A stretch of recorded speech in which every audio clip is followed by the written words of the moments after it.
I have been married for 3 years to a kind husband. We were very close, but we didn't have any children yet. We were both looking forward to the day we would have kids until the accident happened. Please listen to this unbelievable story. My husband was kind to everyone, not just me. My parents loved him too. I have a sister who is very focused on her career, and my husband got along with her as well. Suddenly, my husband's work got really busy. He started coming home late and even working on his days off. He was put in charge of a team and was always on his phone, talking to his team members. Looking back, people might have thought, "Isn't that suspicious?" But I didn't suspect anything. I just worried about his health. Then my sister, who lived alone, got a new job and needed to move.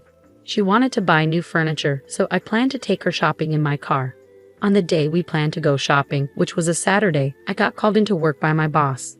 This was the only day off for my sister. As I thought about what to do, I realized that my husband also had the day off.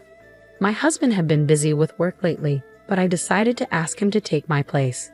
Seeing the trouble I was in, he agreed and said, "It's a bit awkward to go out with your sister alone, but it's fine. My car is being repaired, so can I borrow yours?" I was grateful for his help and went to my office to deal with the problem there. It was the first time my husband and my sister went out alone together. I wondered if they were doing well and if they had found the right furniture. When I finished handling the issue at work, it was already dark. I took out my cell phone to call my husband and sister for dinner. That's when I received a call from an unknown number. "Hello, am I speaking to John's family member?" a stranger asked. "Yes, I'm his wife," I replied. "This is the police. Your husband has been in an accident." The man who identified himself as a police officer informed me. He told me that the car my husband was driving had been in an accident and that both he and his female passenger were unconscious. I don't remember exactly what I did when I heard the news, but I rushed to the hospital. At the emergency reception, I gave them my name and was taken to the ICU. Through the glass window, I could see my husband connected to various tubes and wrapped in bandages. I was very worried about what would happen to him. My mother, who lived far away, arrived later, and we spent a worried night together. During this time, the police told us more about the accident. They said John had been driving on a road with clear visibility when a car ran a red light and hit him. The other driver was seriously injured and was also being treated at the same hospital. However, the driver said that John's car had been moving strangely before the accident. The police were investigating whether my husband had fallen asleep at the wheel. Within a few days, my husband and sister regained consciousness, and the doctors did some tests. My mother and I were called in to hear the results. The doctors told us that although they would survive, they would likely have some kind of disability. Despite this, my mother and I were happy they were alive and hoped they would improve with rehabilitation. We didn't tell them about the possible disabilities. My mother and I only shared positive news and took care of them. My mother looked after my sister, and I took care of my husband. At first, my husband was in shock from the accident and was feeling unwell. He was also worried about the trouble he had caused for me, my mother, and my sister. But as time went by, my husband, who had always been kind to me, started to change. He became frustrated with his leg that didn't move easily, the hospital treatment, and the fact that he had to quit his job. All of this seemed to make him very irritable. Even though he couldn't control his frustration, I still went to the hospital every day because I understood how he felt and wanted to support him. One day, a police detective visited me at the hospital. He explained that they had discovered something about the accident. It appeared that there had been a brake oil leak in my car, which was involved in the crash. This issue could have led to an accident at any time, possibly explaining why the car behaved strangely before the crash. The woman who collided with us was also in bad condition. Her mother came to apologize, and it was the first time I met her. After this, I noticed my husband's outburst towards me increased. He resented my ability to move freely while he was immobile. He also seemed irritated when I could only visit briefly due to my work commitments. He began giving me orders and directing his frustrations at me if I didn't meet his expectations. He threw things and complained about his hospital room, even objecting when I went out to get my own lunch. His demands became more unreasonable over time. I sympathized with his situation, but I had to work to support us financially and handle numerous responsibilities like liaising with the police and managing hospital communications. I barely had time to catch my breath. My husband's behavior became increasingly intolerable, and I felt trapped. My sister seemed to be struggling similarly, and my mother grew more exhausted by the day. I heard that my sister's demands on our mother, who wasn't employed, were becoming overwhelming as well. When I couldn't make it to the hospital, both my husband and sister seemed to have learned about the possibility of remaining paralyzed despite rehabilitation. Then there was the revelation about my car's brake oil leak.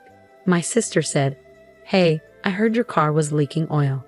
You were responsible for maintaining it. Now I can't work or recover properly because of this. Mom seems upset, and your husband is in the same situation. You're now responsible for caring for both of us for the rest of your life." My sister's accusations caught me off guard. I called my mother, who explained that my sister had been struggling mentally for a while. She also mentioned being too tired to go to the hospital. Despite this, I remained worried about my husband and went to see him at the hospital. When I didn't find him in his room, I discovered him with my sister in the common area.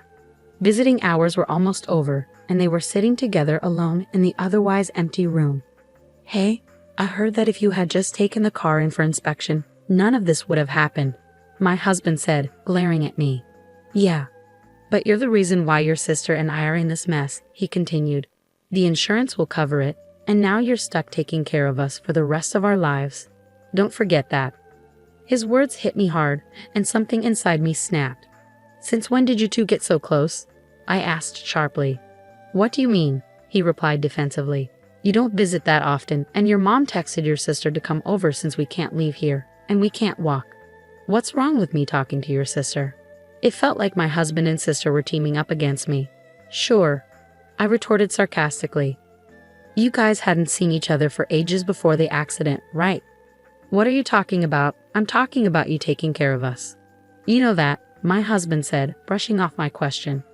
My sister didn't even look at me but nodded along when my husband said that I would be caring for them both for the rest of their lives. I didn't expect a response, but I continued speaking, hoping they might understand my feelings.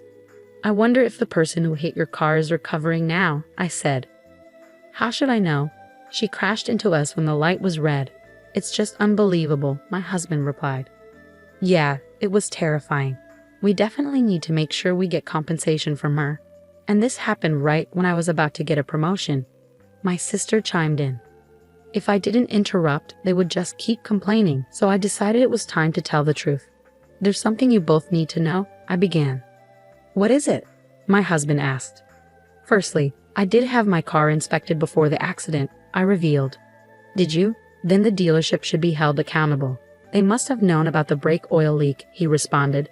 "I agree. So right after the accident, the police contacted me. They wanted to determine the cause and asked to check my dashcam footage. But that old dashcam doesn't record audio, and it only starts recording after an accident, so it wouldn't show anything useful," he argued. "I understand your concern. However, you weren't aware that I had recently installed a new dashcam," I disclosed. My sister looked up in surprise. "What?" she exclaimed. As the truth unfolded, my sister's face turned ashen. "I also installed an interior camera," I continued calmly. "Modern dashcams can start recording with even a slight jolt. The police have already reviewed the footage." My husband appeared bewildered, and my sister looked on the verge of collapsing. "You were hiding something, weren't you?" I confronted her directly. I don't understand," she stammered. "You tampered with the car." My husband started to panic. "How can you accuse my sister like that? You're talking to her as if she's your enemy." Suddenly, he fell silent, clearly shaken. I mentioned earlier that even a slight movement would trigger the recording. So many private moments between you two were captured. I was mortified when the police asked if it was my sister who was in the car with me. My husband turned pale. "You've been having an affair all this time. I trusted you completely." Caught in the middle, my husband began to shift blame onto my sister. Mary isn't the only one responsible here. At that moment, the mother of the woman who had crashed into my car arrived at the hospital room. I had invited her to come over. "Don't you have something to say to her?" I asked pointedly. My sister was caught off guard by the presence of the small, tearful woman. "Wait, who's this?" she asked, bewildered. "She's the mother of the woman who crashed into us. She should be taking responsibility for all of this," I clarified. My husband, who had been speaking, fell silent upon seeing the woman's tears. "She's the mother of the woman who crashed into us. Her name is Alice," I added, hearing a woman's name. My husband turned pale, and my sister began to panic. "What? Who is she? Do you know the woman who was driving?" So they knew it was your car, and she crashed into it? My husband asked, clearly taken aback. Seeing my husband struggling, I decided to explain the situation to my sister. She was having an affair with John. He had promised her a divorce, but he didn't follow through. When Alice claimed she was pregnant with his child, John insisted she get an abortion. After that, he cut off contact with her, and she wanted revenge by hurting me. Wait, so that means my sister began to piece it together. Yes, you were simply in the wrong place at the wrong time, I confirmed. I can't believe this has ruined everything, my sister lamented. The truth is, crying or shoving won't change anything now, I said, pouring out my emotions. Now you both understand what happened. You had an affair behind my back, and Mary tried to harm me by tampering with the brake oil in my car. But she ended up in an accident herself. I'm the victim in all of this. I continued, I was willing to work things out and not divorce you if you showed remorse and came clean during your hospital stay. But you never indicated you were sorry. Instead, you treated me horribly. Remember how we drew up our divorce papers shortly after we got married? I never thought we'd use them, but I filed them today. So we're no longer married. Goodbye. Having said everything I needed to say, I left the dark and quiet hospital feeling a sense of liberation from the resentment that had been bottled up inside me. However, my mother was deeply shocked when she learned the truth. She not only grappled with my sister's infidelity, but also with the responsibility of caring for her physically disabled daughter alone. I ended all ties with John and Mary, but I couldn't abandon my mother to handle everything on her own. I reached out to the woman responsible for the accident, apologized, and arranged compensation for my sister, who was innocently involved. This eased my mother's burden. 2 years have passed since then.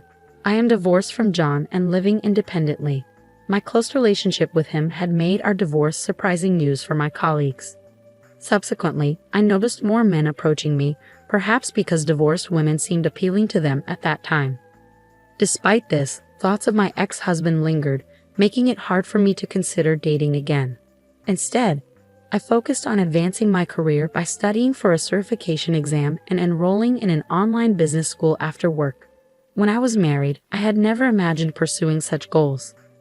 Unlike my sister, who was dedicated to her career, I had never envied that path. Yet here I was naturally drawn to it. Life, I reflected, is unpredictable. Since then, my ex-husband moved back to his parents' house where he's facing criticism from his relatives for his behavior towards me.